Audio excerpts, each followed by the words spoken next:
حضرت ابو ذر کو فرماتے ہیں اللہ کی معرفت کے بعد پھر کیا واجب ہے؟ فرمایا ثم الایمان بھی، پھر مجھ پر ایمان رکھنا واجب ہے، مجھ پر، میری نبوت پر، میری رسالت پر ایمان رکھنا واجب ہے. میری رسالت، میری نبوت پر کیا ہے؟ ایمان ہونا چاہیے. بندے پر واجب ہے وہ میری رسالت و نبوت پر کیا ہے؟ ایمان لائے، ایمان رکھے. والاقرار بان اللہ تعالی ارسلنی الی کافۃ الناس،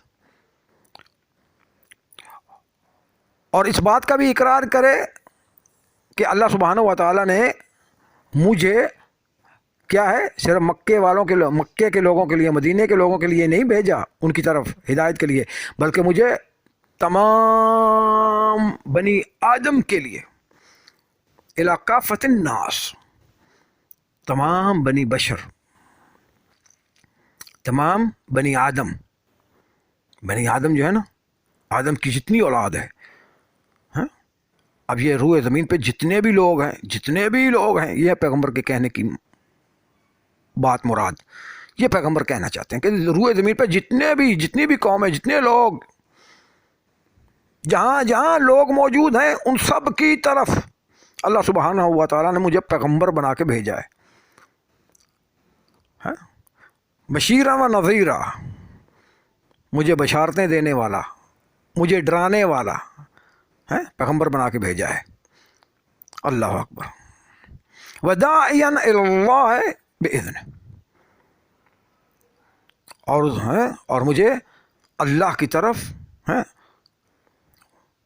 دعوت دینے والا،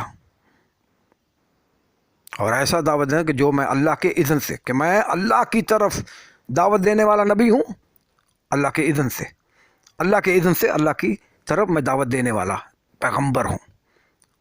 اس بات کا، ان ساری باتوں کا کیا ہے؟ وہ بندہ اقرار کرتا ہو خدا کی معرفت کے بعد، مجھ پہ ایمان رکھے، اس بات کا اقرار کرے کہ اللہ سبحانہ و تعالیٰ نے میرے پیغمبر کو، آقا مولا محمد مصطفیٰ صلی اللہ علیہ وآلہ وسلم کو تمام لوگوں کی طرف اللہ نے ان کو اپنا پیغمبر بنا کے بھیجا. اور ایسا پیغمبر جو بشارتیں دینے والا ہے، نذیر ہے، ڈرانے والا ہے، اور اللہ کے اذن سے کیا ہے؟ اللہ کی طرف ہی دعوت دینے والا ہے. وسراجا منیرا، اور ہدایت کا چمکتا دمکتا سورج. میں ہدایت کا کیا ہوں؟ چمکتا دمکتا سورج ہوں. میں ہدایت کی روشنی دینے والا ہوں. اللہ اکبر.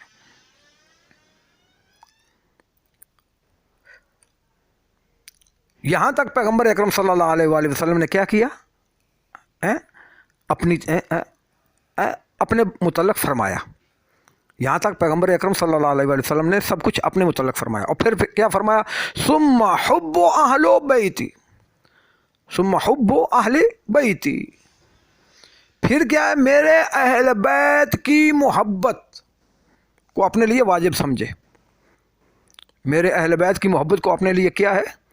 واجب سمجھے. کون اہل بیت میری؟ الذین اذھب اللہ عنہم الرجس وطہرہم تطہیرا. اللہم صل علی. میری اہل بیت وہ ہیں کہ جو طہارت میں میرے ساتھ شریک ہیں، عصمت میں میرے ساتھ شریک ہیں. میری اہل بیت وہ ہیں جو طہارت عصمت میں میرے ساتھ کیا ہیں؟ وہ شریک ہیں، جن سے کیا ہے؟ اللہ سبحانہ و تعالیٰ نے رجس کو دور رکھا ہے، اور ایسا دور رکھا ہے جس طرح دور رکھنے کا حق.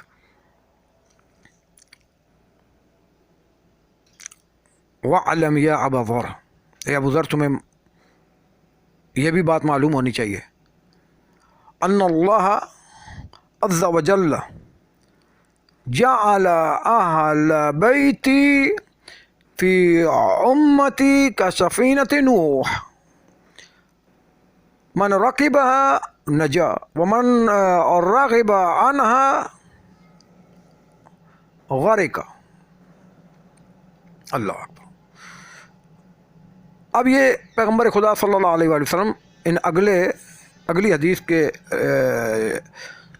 ضمن میں پیغمبر خدا اپنی اہل بیت کی معرفت کرا رہے ہیں، اپنی اہل بیت کی اہمیت جو ہے نا، مقام، درجہ، رتبہ ہے، مقام، ان کی شان، وہ بیان فرما رہے ہیں کہ میرے اہل بیت وہ کیا ہیں، ان کی کتنی عظیم ہستیاں ہیں۔ تو کائنات کے نبی صلی اللہ علیہ وآلہ وسلم فرماتے ہیں، اے ابو ذر، تمہیں یہ بھی بات معلوم ہونی چاہیے کہ اللہ سبحانہ و تعالیٰ نے میری اہل بیت کو اس امت میں، میری امت میں میری اہل بیت کو سفینہ نوح کی مثل قرار دیا ہے۔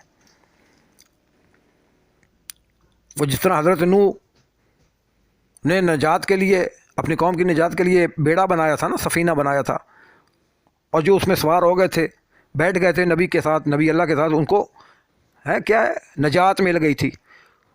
تو پیغمبر خدا صلی اللہ علیہ وآلہ وسلم فرما رہے ہیں کہ اے ابو ذر، اللہ سبحانہ و تعالیٰ نے میری اہل بیت کو اس امت میں نوح کے سفینہ کی طرح قرار دیا ہے، کہ میری اہل بیت سفینہ نوح کی مثل ہے۔ اللہ اکبر۔ من رکبہ نجا، جو نوح کی کشتی میں بیٹھ گیا تھا وہ نجات پا گیا تھا، اور جس نے اس سے منہ موڑا تھا وہ غرق ہو گیا تھا۔ تو اسی طرح میری اہل بیت سے بھی جو متمسک ہو گیا وہ نجات پا جائے گا، اور جس نے میری اہل بیت سے رخ موڑا وہ کیا ہے، برباد، ہلاک ہو جائے گا۔ وَمِثْلَ بَابِ حِتَّةٍ فِي بَنِي إِسْرَائِيلَ مَنْ دَخَلَهَا كَانَ آمِنًا۔ اللہ اکبر۔ کائنات کے نبی صلی اللہ علیہ وآلہ وسلم فرماتے ہیں، اے ابو ذر، اللہ سبحانہ و تعالیٰ نے میری اہل بیت کو میری امت میں کیا ہے، سفینہ نوح کی مثل قرار دیا ہے۔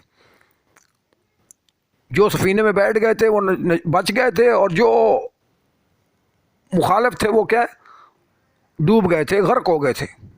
اسی طرح میری اہل بیت کے ساتھ جو میری امت کے لوگ متمسک ہو جائیں گے، ان کی ولایت، ان کی امامت کے جو لوگ قائل ہوں گے، قائل رہیں گے، ان سے مودت محبت کریں گے، وہ کیا ہے، وہ کامیاب ہیں، وہ کل آخرت کے دن نجات پائیں گے۔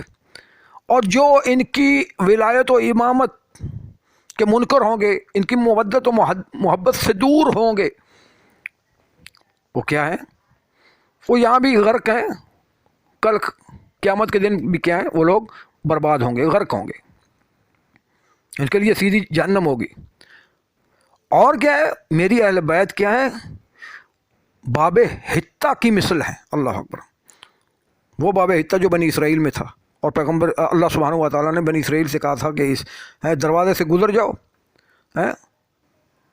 جب تم اس دروازے سے گزرو تو کہنا حتۃ، ہم تمہارے گناہوں کو بخش دیں گے۔ تو میری اہل بیت بھی وہ جو دروازہ اللہ نے بنی اسرائیل کے لیے مغفرت کا دروازہ قرار دیا تھا کہ اس سے گزرو اور حتہ کہتے جانا، میں تمہیں بخش دوں گا، تو میری اہل بیت بھی باب حتہ کی مثل ہے۔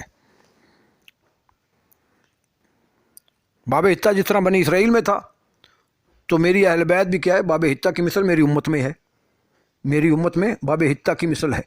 جو ان سے متمسک ہو جائے گا، جو ان کا ہو جائے گا، اللہ اسے کیا ہے، بخش دے گا، وہ مغفور ہوگا۔ من مات علی حب آل محمد ماتا شہیدہ، من مات علی حب آل محمد ماتا مغفورا، من مات علی حب آل محمد ماتا کامل الایمان۔ جو میری اہل بیت کی محبت پہ مرا، پیغمبر اکرم صلی اللہ علیہ وآلہ وسلم کا، پیغمبر خدا صلی اللہ علیہ وآلہ وسلم کا خطبۃ الاسماء کے اندر پیغمبر کے یہ جملے ہیں کہ جو میری اہل بیت کی محبت پہ مرا وہ مغفور ہو کے مرا، وہ بخشا ہوا ہے۔ جو میری اہل بیت کی محبت پہ مرا وہ بخشا ہوا ہے۔ جو میری اہل بیت کی محبت پہ مرا وہ شہید ہے۔ جو میری اہل بیت کی محبت پہ مرا وہ کیا ہے، کامل الایمان۔ اللہ اکبر۔ وہ کامل ایمان کے ساتھ اس دنیا سے گیا ہے، وہ ناقص الایمان ہو کے نہیں مرا، وہ کامل ایمان ہو کے مرا ہے۔ اللہ اکبر۔ اس کا ایمان کامل تھا۔ اللہ اکبر. تو ابو ذر من دخلها کان آمنا. تو ابو ذر تمہیں معلوم ہے کہ بنی اسرائیل میں اس دروازے سے اللہ نے جس دروازے کے متعلق کہا تھا کہ اس دروازے میں داخل ہو جاؤ، میں تمہیں بخش دوں گا، تمہارے گناہ بخش دوں گا، تمہیں معاف کر دوں گا، تم میری تم کیا ہے مامون ہوں گے، مامون ہوں گے، تم مامون ہوگے. من دخل کان آمنا. تو جو اس دروازے میں داخل ہوا تھا وہ کیا ہے بچ گیا تھا، وہ بچ گیا تھا. یا ابا ذر، اے ابو ذر، اب جو میں تمہیں وصیت کروں بتاؤں، وصیت کروں، اس کو یاد رکھنا، اس کو کیا ہے یاد رکھنا. اور یہ وصیت تمہارے لیے بڑی سعادت مند ہوگی، دنیا میں بھی اور آخرت میں بھی. اس وصیت کے ذریعے تو دنیا میں بھی اور آخرت میں بھی کیا ہے باسعادت ہوگا، سعادت مند ہوگا.